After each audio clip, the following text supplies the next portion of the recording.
Selamat pagi Bapak Ibu Saudara. Sebelum kita membaca dan merenungkan firman Tuhan, mari kita berdoa. Kami mengucap syukur ya Tuhan atas kasih karunia dan berkat yang melimpah di dalam kehidupan kami. Sebentar kami akan membaca dan merenungkan firman-Mu. Kiranya Engkau membimbing kami, mencurahkan Roh Kudus-Mu ke dalam hati dan pikiran kami, agar kami dimampukan untuk mengerti, bahkan melakukan apa yang difirmankan di dalam kehidupan kami hari lepas hari. Terima kasih ya Tuhan, di dalam nama Yesus Kristus kami mengucap syukur dan berdoa. Amin. Pembacaan Alkitab kita pada hari ini diambil dari Galatia 6 ayat 2. Demikian.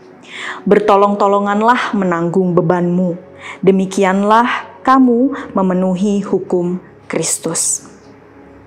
Bapak Ibu Saudara, kita semua tahu dan sadar betul bahwa sikap dan sifat masa bodoh tentu saja negatif. Akan tetapi saya sebagai orang muda di zaman sekarang merasa bahwa sifat dan sikap masa bodoh memiliki sisi yang positif. Ya, tapi hanya dalam hal-hal yang tertentu saja. Mengapa? Misalnya kalau kita tidak disukai oleh orang lain karena banyak hal dalam kehidupan kita, ya kita merasa takut untuk berbuat apa-apa karena semuanya selalu salah.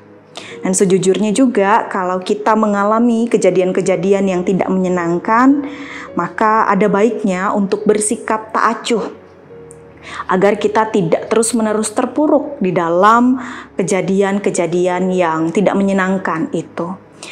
Jika kita tidak menyukai seseorang, maka ada baiknya juga kita bersikap masa bodoh agar kita tidak terganggu oleh keburukan-keburukan orang tersebut. Agar kita tidak menyakiti orang lain, juga menyakiti diri kita sendiri. Hanya kiranya sikap masa bodoh ini tidak terus-menerus diterapkan di dalam setiap hal, apalagi di sepanjang kehidupan kita. Sebab ketika kita bersikap masa bodoh, sebenarnya kita sedang memprioritaskan diri sendiri, fokus pada diri sendiri.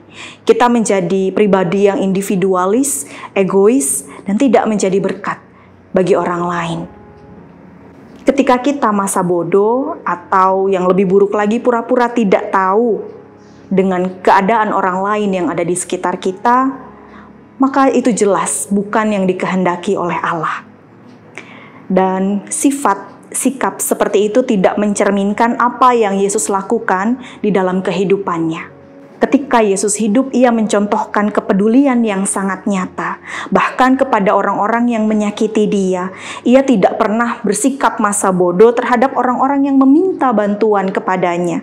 Ia mau peduli dengan umat manusia. Ia bahkan rela mengorbankan dirinya, turun dari sorga menjadi sama dengan umat manusia, menolong umat manusia, membebaskan manusia dari hukuman dosa. Ia tidak memilih siapa yang ia tolong, siapapun, tidak terkecuali.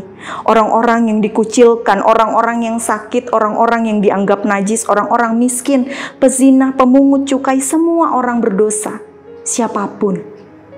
Pertolongan Tuhan tidak terbatas, kasih-Nya tidak terbatas. Ia ingin kita peduli dengan orang-orang di sekitar kita.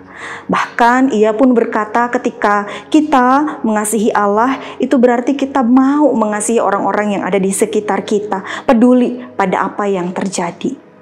Ayat Alkitab kita, Galatia 6 ayat 2, menegaskan bahwa inilah cara hidup orang Kristen, saling tolong-menolong, peduli satu dengan yang lain.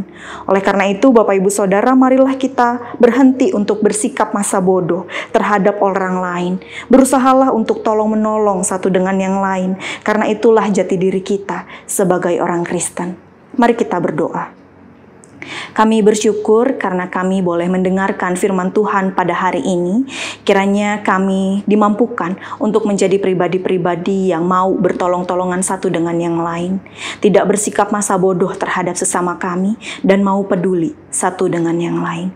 Terima kasih ya Tuhan, di dalam nama Yesus Kristus kami mengucap syukur dan berdoa. Amin.